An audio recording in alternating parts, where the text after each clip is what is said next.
Halo semuanya, perkenalkan nama aku Halaida Puspa Tirja dari kelas 12A3 absen 16. Jadi pada hari ini aku mau ngejelasin salah satu subbab di kelas 12 tentang rangkaian seri dan paralel. Kita langsung masuk aja ke presentasinya. Jadi di sini pertama-tama ada rangkaian listrik seri. Jadi rangkaian seri adalah rangkaian listrik di mana komponen-komponen disusun secara berurutan dalam satu jalur arus. Arus listrik hanya memiliki satu jalan untuk mengalir. Lalu, contoh penggunaan rangkaian seri adalah lampu hias sederhana dan senter, di mana komponen disusun satu jalur dengan sumber tegangan. Lalu kita lanjut.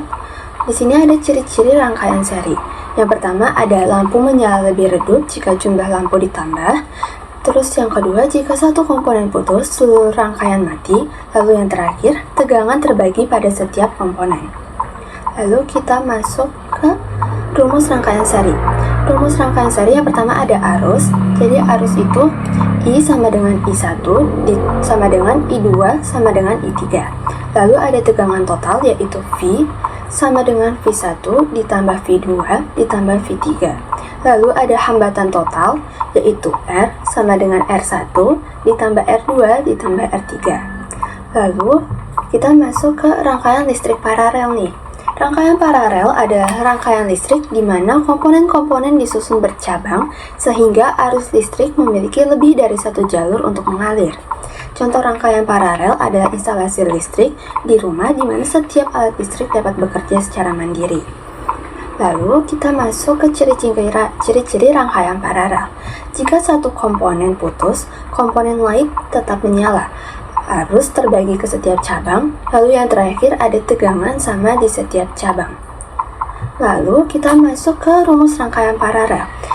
Yang pertama itu ada tegangan V sama dengan V1 ditambah V2 ditambah V3. Lalu yang kedua ada arus total, yaitu I sama dengan I1 ditambah I2 ditambah I3. Lalu yang terakhir ada hambatan total, yaitu I1 per R sama dengan 1 per R1 ditambah 1 per R2 ditambah 1 per R3. Bedanya di rumus rangkaian paralel itu di hambatan totalnya itu di rumus paralel itu dia 1 per R, sedangkan kalau di rumus rangkaian seri bisa kita lihat di sini dia hambatan totalnya tinggal ditambah-tambah aja, R1 ditambah R2 ditambah R3. Sedangkan kalau di rumus rangkaian paralel yaitu 1 per R1 ditambah 1 per R2 ditambah 1 per R3. Lalu kita masuk ke contoh soal rangkaian seri nih yang pertama. Jadi pertama-tama diketahui 3 hambatan disusun seri. Yang pertama diketahui R1 sama dengan 2 ohm, R2 sama dengan 3 ohm, R3 sama dengan 5 ohm. Jika dihubungkan dengan sumber tegangan 10 V, tentukan yang pertama hambatan total, yang kedua arus yang mengalir. Di sini ada pembahasannya. Jadi yang pertama-tama kita cari hambatan totalnya dulu nih. Hambatan total karena ini rangkaian seri, kita pakai rumus R sama dengan R1 ditambah R2 ditambah R3. Tadi udah diketahui nih R1 nya itu 2 ohm, R2 sama dengan 3 ohm, R3 sama dengan 5 ohm. Jadi tinggal kita tambahin aja di sini dimasukin nilainya 2 ditambah 3 ditambah 5 yaitu 10 ohm. Jadi hambatan totalnya yaitu 10 ohm. Lalu kita masuk buat mencari arus yang mengalir. Jadi arus listriknya itu rumusnya I sama dengan V per R. Jadi karena V-nya tadi kita udah ketahui di soal yaitu tegangan 10 V. Terus karena R totalnya itu tadi udah kita cari yaitu 10 ohm. Jadi tinggal dimasukin aja nilainya 10 per 10 yang kalau dibagi itu jadi 1 ampere nih.